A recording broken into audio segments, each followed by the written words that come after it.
അപ്പോട്ടെൻ്റെ ചേച്ചിയുടെ വീട്ടിൽ പോയിട്ട് ഇന്നലെ രാത്രിയാണ് ഞങ്ങൾ തിരിച്ചു വന്നത്. ചേച്ചിയും കൂടെ വന്നിട്ടുണ്ട്. വരുന്ന വഴിക്ക് ഇന്ത്യൻ മാർക്കറ്റിൽ കയറിയിരുന്നു. 2 പുതിയ അയൺ പാൻ ഇരിക്കുന്നത് കണ്ടു.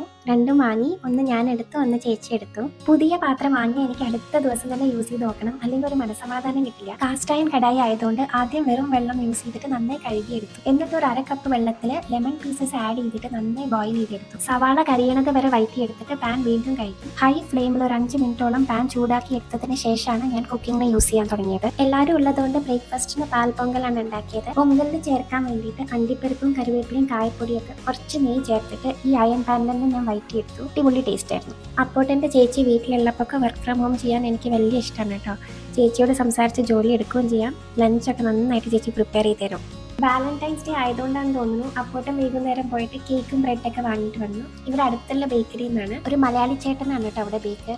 ചോക്ലേറ്റ് ഫഡ്ജ് ട്രഫിൾ കേക്ക് എന്നാണ് ഈ കേക്കിൻ്റെ പേര്.